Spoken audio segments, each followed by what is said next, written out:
नमस्कार साथियों, स्वागत है आपका आपके YouTube channel target with Prince. मैं हूं आपका दोस्त प्रिंस सिंह। चलिए आज हम लोग दिसंबर 2010 हिंदी सेकंड पेपर हल करते हैं यूजीसी नेट के लिए। ठीक है, तो चलिए देखते हैं पहला क्वेश्चन।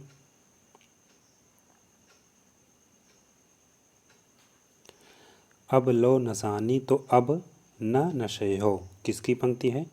तुलसीदास, सूरदास, मीराबाई, कबीरदास। तो अब लो नसानी तो अब न नशे हो किसकी है? तुलसीदास की। ठीक है, नेक्स्ट क्वेश्चन। राउल वेल किसकी रचना है? चंद बरदाई की, रोड़ा कवि, दामोदर, स्वयंभू। तो राउल वेल किसकी रचना है? रोड़ा कवि की। ठीक है, नेक्स्ट क्वेश्चन। ठीक है, क्वेश्चन नंबर 3 देखते हैं। इनमें से कौन सी रचना अवधी भाषा की नहीं है? रामचरितमानस, पद्मावत, विनय पत्रिका, चंद्रायन। ठीक है, कौन सी अवधी भाषा की नहीं है? विनय पत्रिका। ठीक है, विनय पत्रिका किस भाषा में है? ब्रज भाषा में। किस भाषा में? ब्रज भाषा में। ठीक है, विनय पत्रिका के लेखक कौन है? तुलसीदास। कौन है? तुलसीदास।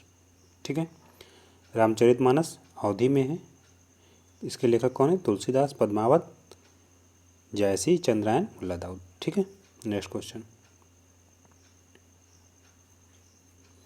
उद्धव सुतक किसकी कृति है? सत्यनारायण कविरत्न, गया प्रसाद शुक्ल स्नेही, नाथूराम शर्मा, शंकर जगन्नाथ दास रत्नाकर। ठीक है, तो उद्धव शतक किसकी रचना है? जगन्नाथ दास रत्नाकर। ठीक है, नेक्स्ट क्वेश्चन। इनमें से कौन सी रचना केशवदास की नहीं है? रामचंद्रिका, कविप्रिया, रसिक प्रिया। ठीक है, तो केशवदास की रचना नहीं है कौन सी? ललित ललाम। ठीक है, किसकी रचना है? ललित ललाम मतीराम की। किसकी? मती राम की। ठीक है, और ललित राम रचना मतीराम की है, अन्य सभी तीनों केशवदास की। ठीक है, नेक्स्ट क्वेश्चन। निरालाकृत राम की शक्ति पूजा की रचना का आधार ग्रंथ कौन सा है? कंबन रामायण, कृतिवास रामायण, रामचरितमानस, रामचंद्रिका। तो कौन सी है? बी, कृतिवास रामायण, बंगला रामायण। ठीक है, कौन सी? बंगला रामायण। ठीक, नेक्स्ट क्वेश्चन। Question number 7। आत्मजयी किसकी रचना है? कुंवर नारायण, दुष्यंत कुमार, धर्मेंद्र भारती, श्री नरेश मेहता। तो आत्मजयी किसकी है? कुंवर नारायण की। ए, ठीक है, आत्मजयी कब लिखी गई है? 1965 में। ठीक है, नेक्स्ट क्वेश्चन।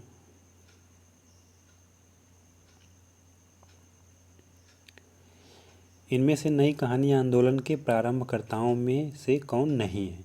कमलेश्वर, राजेंद्र यादव, ज्ञान रंजन, मोहन राकेश। तो नई कहानी आंदोलन के प्रारंभकर्ताओं में कौन से नहीं है? ज्ञान रंजन। ठीक है, नई कहानी आंदोलन कब शुरू हुआ है? 1956-57 से। ठीक है, और इसमें कौन 3 रचनाकार कौन कौन से थे? कमलेश्वर, राजेंद्र यादव, मोहन राकेश। ज्ञान रंजन आ कहानी के हैं। ठीक है, किसके? आ कहानी के आंदोलन से जुड़े हुए हैं। ठीक, नेक्स्ट क्वेश्चन। मैं बोरिसा इल्ला किसकी रचना है? अनामिका, महुआ माझी, मैत्री पुष्पा, चित्रा मुद्गल। ठीक, तो मैं बोरिसा इल्ला किसकी रचना है? महुआ माझी की। ठीक, नेक्स्ट क्वेश्चन। निम्नलिखित रचनाओं में आत्मकथा कौन सी नहीं है? अब इसमें क्या पूछ रहा है? कौन सी आत्मकथा नहीं है? ठीक, मेरी आत्मकहानी, मेरी असफलताएं, मेरी जीवन यात्रा। ठीक, तो इसमें तीनों में मेरी इसमें लग रहा है कि आत्मकथा है। ये माटी की मूर्तें नहीं है, ये क्या है? यात्रा वृत्तांत है। ठीक है, और माटी की मूर्तें किसकी रचना है? राम वृक्ष बेनीपुरम। राम वृक्ष बेनीपुरम। ठीक, वहीं मेरी आत्मकहानी आत्मकथा के रचनाकार कौन है? श्याम सुंदर दास। कौन? श्याम सुंदर दास। ठीक है, वहीं मेरी असफलताएं बी का बाबू गुलाब राय। बाबू गुलाब राय। ठीक है, वहीं मेरी जीवन यात्रा राहुल संकृत्यायन। ठीक है, नेक्स्ट क्वेश्चन। मेरे राम का मुकुट भीग रहा है किसका निबंध है? विद्यानिवास मिश्र का, कुबेर नाथ राय, हरिशंकर प्रसाद, धर्मवीर भारती। मेरे राम का मुकुट भीग रहा है किसका निबंध संग्रह है? विद्यानिवास मिश्र का। ठीक है, कब लिखा गया है? 1974 में। ठीक, नेक्स्ट क्वेश्चन।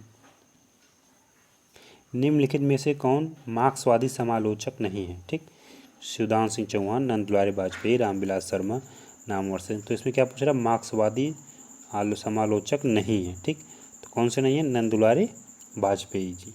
ठीक है, और ये शिवदान सिंह चौहान, रामविलास शर्मा, नामवर सिंह तीनों मार्क्सवादी समालोचक हैं। ठीक है, नंद दुलारे वाजपेयी कौन से आलोचक हैं? छायावादी, प्रभाववादी एवं स्वष्टवादी इत्यादि प्रकार के आलोचक हैं नंद दुलारे वाजपेयी। ठीक है, नेक्स्ट क्वेश्चन। निम्नलिखित में से कौन सा नाटक सुरेंद्र वर्मा कृत नहीं है? छोटे सैयद, बड़े सैयद, द्रौपदी, बादशाह गुलाम बेगम, सेतुबंद। तो कौन सा नहीं है? बादशाह गुलाम बेगम। ठीक है, और ये किसकी रचना है? बादशाह गुलाम बेगम गिरिराज किशोर की। किसकी? गिरिराज किशोर का नाटक है। ठीक है, कब लिखा गया है?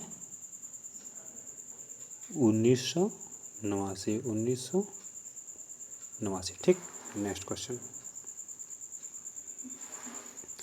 अरे यायावर रहेगा याद किसके द्वारा रचित यात्रा वृत्तांत? राम वृक्ष बेनीपुरम, अज्ञेय, राहुल संकृतान, यशपाल। ठीक है, तो अरे यायावर रहेगा याद किसकी है? अज्ञेय की। ठीक, कब लिखी गई है? 1953। ठीक है, नेक्स्ट क्वेश्चन। इनमें से कौन सा महाकाव्य नहीं है? साकेत, कामायनी, महाप्रस्थान, प्रियप्रवास। साकेत, कामायनी, महाप्रस्थान, प्रियप्रवास। महाकाव्य नहीं है कौन सा? महाप्रस्थान। ठीक, ये क्या है? प्रबंध काव्य है। क्या? प्रबंध काव्य। और महाप्रस्थान के रचयिता कौन है? नरेश मेहता। नरेश मेहता। ठीक है, वहीं साकेत मैथिली शरण गुप्त। ठीक है, कामायनी जयशंकर प्रसाद, प्रियप्रवास हरिऔध। ठीक है, नेक्स्ट क्वेश्चन। काव्य शोभा गारान धर्मालंकार प्रच्छेते किसकी उक्ति है? दांडी, भामा, रुद्रट, भरतमुनि। तो किसकी है? दांडी की। ठीक है, नेक्स्ट क्वेश्चन। संतो भाई आई ज्ञान की आंधी रे पंक्ति कौन सा अलंकार है? उपमा, रूपक, रूपकात, संयोक्ति, अन्योक्ति। ठीक है, तो इसमें कौन सा अलंकार है? रूपक। ठीक है, कैसे? जहाँ उपमेय का उपमान में भेद रहित आरोपण हो वहाँ रूपक अलंकार होता है। ठीक है, नेक्स्ट क्वेश्चन।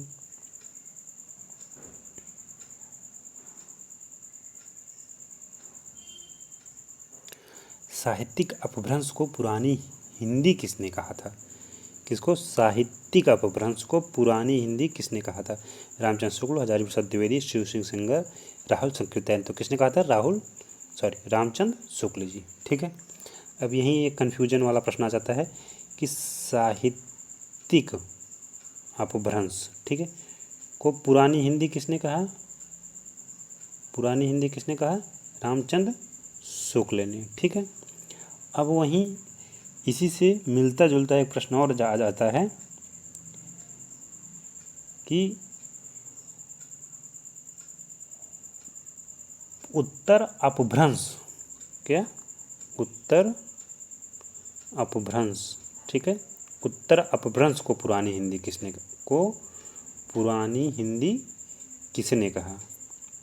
ठीक, पुरानी हिंदी किसने कहा? ठीक, एक प्रश्न क्या है? साहित्यिक, पहला क्या है प्रश्न में? साहित्यिक अपभ्रंश को पुरानी हिंदी किसने कहा? रामचंद्र शुक्ल ने। वहीं उत्तर अपभ्रंश को पुरानी हिंदी किसने कहा? चंद्रधर शर्मा गुलेरी। ठीक है, तो दोनों में अंतर है। गुलेरी जी ने उत्तर अपभ्रंश को कहा है, रामचंद्र शुक्ल ने साहित्यिक अपभ्रंश को। ठीक है, समझ में आ गया? चलिए चलते हैं आगे। ब्रजभाषा किस अपभ्रंश से विकसित है? शौरसेनी, मागधी, अर्धमागधी, पैचासी। तो ब्रजभाषा किससे है? शौरसेनी से। ठीक है, next question. Question number 20। Dingal भाषा का संबंध किस साहित्य से? हरियाणवी, राजस्थानी, अवधी, मैथिली। तो डिंगल भाषा का संबंध किससे है? राजस्थानी। ठीक है, राजस्थानी भाषा से संबंध है। ठीक, वीर रस की रचनाओं का डिंगल तथा कोमलकांत पदावली के लिए पिंगल भाषा का प्रयोग किया जाता है। ठीक है, तो यहाँ आप लोग समझ लीजिए दो भाषा, डिंगल ठीक और पिंगल। ठीक, वीर रस की रचनाओं के लिए डिंगल और कोमलकांत पदावली के लिए पिंगल। ठीक है, अब इन दोनों भाषाओं में इसमें अपभ्रंश प्लस राजस्थानी भाषा मिलकर बनती है राजस्थानी भाषा, और वहीं पिंगल अपभ्रंश प्लस ब्रज भाषा। ठीक है, ये भी कभी कभी प्रश्न पूछ लेता है पिंगल किन भाषाओं से मिलकर, तो पिंगल अपभ्रंश और ब्रज भाषा से, डिंगल अपभ्रंश और राजस्थानी भाषा से। ठीक है, आज इतना ही, धन्यवाद। वीडियो अच्छा लगा हो तो लाइक शेयर और सब्सक्राइब करना ना भूलें।